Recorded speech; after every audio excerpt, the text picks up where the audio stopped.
Well, we're only in the first week of boys basketball season here in Northeast Michigan, and we already got a rivalry match. Senior point guard Brandon DeFlorio and the Mile Thunderbolts going up against junior guard Owen Franklin and the Oscoda Owls.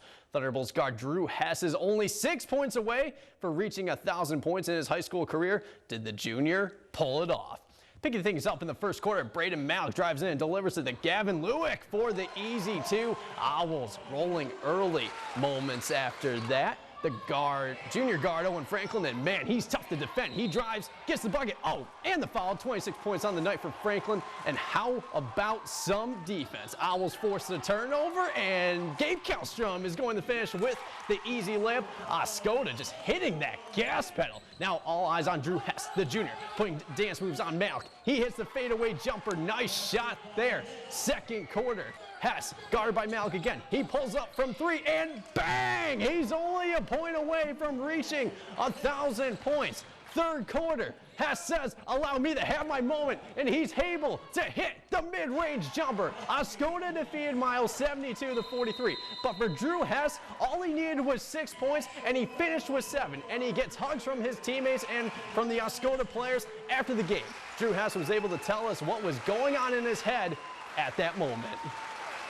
Well, I seen the opening, and I was like, I got to take it. Like, this is a shot that I can have with 1,000 points. And I was like, I got to take it. No matter who's in my face or what, I had to take it.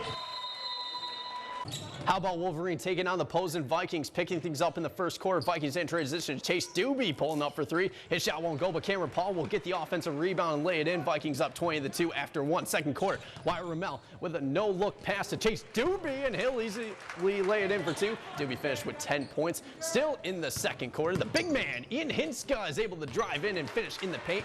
Finished with 12 points on the night.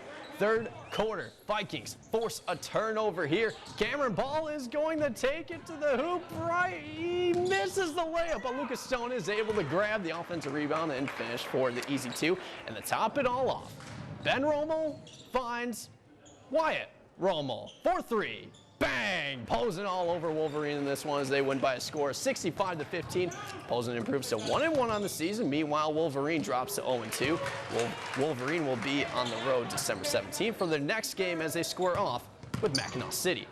Other boys games taking place. Tawas defeats Alcona by a score of 48-41. Camden Grove went off for the Braves as he finished with 24 points. Alcona falls to 1-1 on the season. Their next game is on December 16th as they host Whittemore-Prescott. And speaking of Whittemore-Prescott, they lost to Rogers City tonight by a score of 80-44. Both teams are now 1-1 on the season. Hale was able to defeat the Hillman Tigers by a score of 60-32. Joseph Kimmerer led the Eagles in the scoring department with 29 points. That gives the Eagles a 2-0 record, while Hillman drops to 0-2. Hale's next game is on December 16th as they will be in Fairview to take on the Eagles. Meanwhile, Hillman will be in Atlanta to take on the Huskies on December 16th as well. And switching over to the girls basketball, the Alpena Wildcats drop a home game to Gaylord, losing by a score of 56-49. This was a game that ended up going to OT. They fall to 2-1 on the season. Their next game is Tuesday as they travel to the Sioux to take on the Blue Devils.